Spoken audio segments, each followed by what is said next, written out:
Alright crew, Allie and Ashford here, back with another little showcase for a model kit that we completed somewhat recently. This is the PR Production Rookie Warrior, Renee Brown, from the Isekai Ryoko no Techo series. And that's about all I know, really. That's about all I know. As far as I know, there's going to be 4 kits in the line, at least, and I have the second one in the backlog already. Anyway, let's talk about this one. First of all, this kit was an absolute treat to put together. It has tons of fun little accessories. The kit itself cleans up fairly well, and it has a lot of playability, with asymmetric armor potential, lots of swappable parts, you name it. Some accessories include a shield, sword, a wooden sword, 2 different faces, 2 different styles of hair, and the swappable armor. The kit stands just a little bit taller than what you would find with a Nendoroid, which are little chibi figures from Good Smile Company. It comes with 2 action bases. Well, they're not action bases, but that's what I call them. They come in there, so you don't have to worry about picking up any of those, and I believe, don't quote me on this, but I believe it's a 4mm peg that connects into the back. The articulation on the kit is surprisingly good. Little things that you'll want to keep in mind.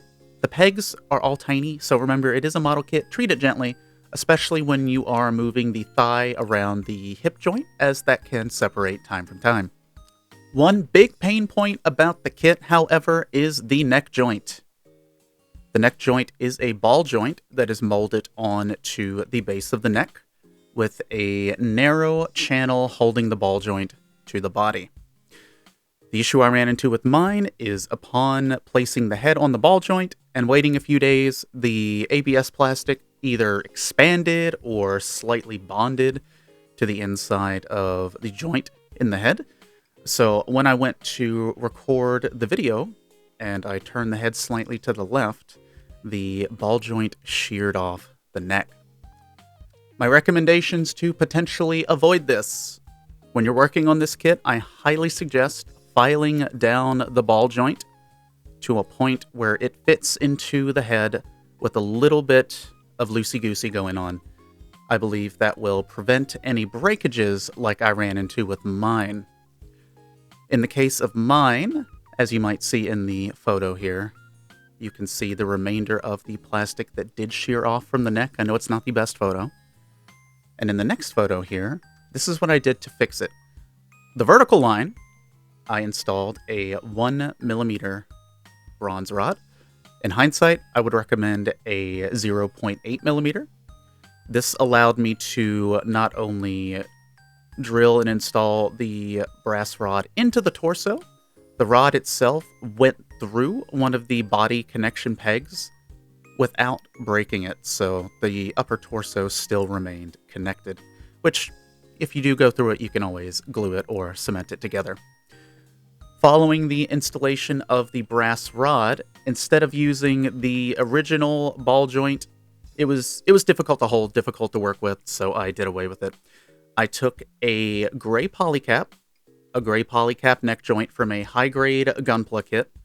I snipped the ball joint part itself off, made it about as level as I could, and filed it at the bottom, at which point I drilled a hole in the top of that and ran that rod through that into the body.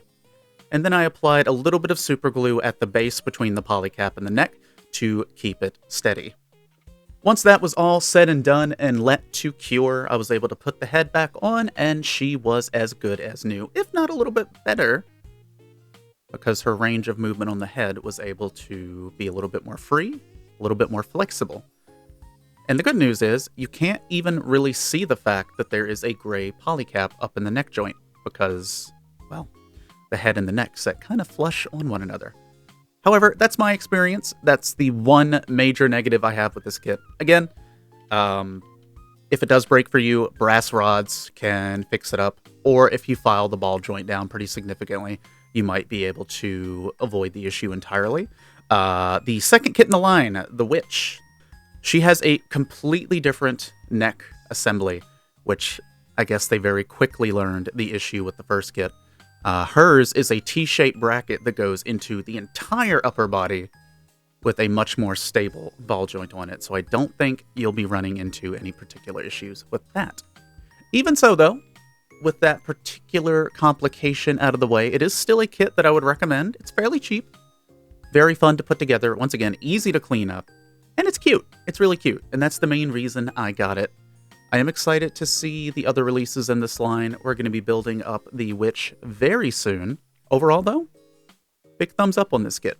Big thumbs up outside of the accidental losing of one's head, which I know that's a major issue. We got it fixed, though. With all that said, though, this has been a little bit of a showcase for this particular kit from PR Production. My name has been Alien Ashwood, your friendly neighborhood half vampire, and I'll catch you all next time.